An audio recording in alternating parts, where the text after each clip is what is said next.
অজ্ঞানতিমিরান্ধস্য জ্ঞানাঞ্জন শলাকয়া চক্ষুর উন্মিলিতং যেন তস্मै শ্রী গুরবে নমঃ। প্রথমেই পরমারাধ্য গুরু মহারাজের অভয় অশোক চরণে জানাই ভূলুণ্ঠিত সংখ্যাতীত শতকোটি দণ্ডবৎ প্রণাম।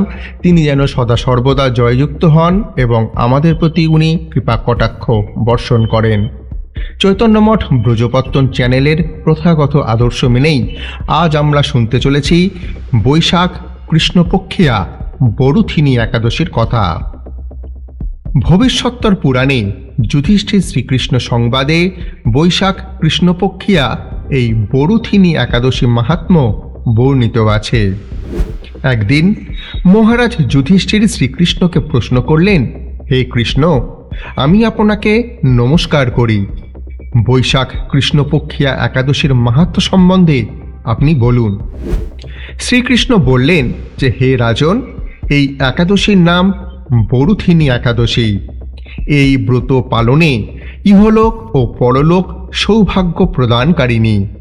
জীবের সকল প্রকার পাপ ক্ষয় হয়।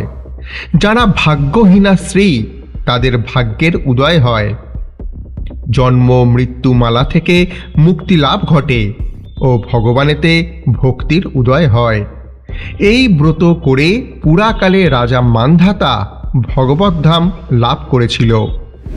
কুরুক্ষেত্রে সূর্যগ্রহণকালে 1 মণ সোনা দান করলে যে ফল পাওয়া যায়, এই একাদশী পালনে তৎসমুদয় ফল লাভ ঘটে।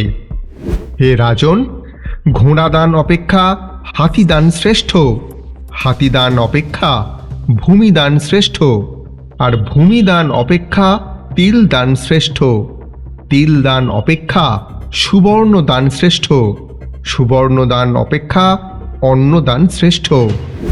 এই দানের মতো অধিক ফল আর কিছুতেই হয় না। পিতৃলোক, দেবলোক, মনুষ্যলোক সকলেই অন্নদানে পরিতৃপ্তি লাভ করেন। সুতরাং সর্বপ্রকার দানের ফল এই বরুথিনী একাদশী পালনে লাভ হয়। অনেক সময় পাপে মোহিত হয়ে কন্যাধন দ্বারা অনেকে জীবিকা নির্বাহ করে। তাদের মহাপ্রলয় পর্যন্ত নরকে বাস করতে হয়। যে গৃহস্থ ধনলাভের বশবর্তী হয়ে নিজ কন্যাকে বিক্রয় করে, সে পরজন্মে বিড়াল হয়ে জন্মে। অতএব এই বরুথিনী ব্রত পালনে কোনরূপ পূর্বকৃত পাপে লিপ্ত থাকলে সদ্য মুক্ত হয়। যিনি হরিবাসর তিথিতে রাত্রি জাগরণপূর্বক শ্রদ্ধাযুক্তভাবে ভগবান শ্রীকৃষ্ণের পূজা করেন, তিনি সর্বপাপ মুক্ত হয়ে পরমাগতি লাভ করেন। এই ব্রত কথা শ্রবণ কীর্তনের ফলে 1,000 গোদানের ফল, পাপ বিমোচন এবং নরক থেকে মুক্ত ও পরমাগতি লাভ হয়। তো এই ছিল আজ বরুথিনী একাদশীর ব্রত মাহাত্ম্য কথা। নিচে আমাদের কমেন্টে এই একাদশীর পারণ কবে তা আপনাদের উদ্দেশ্যে লেখা থাকবে।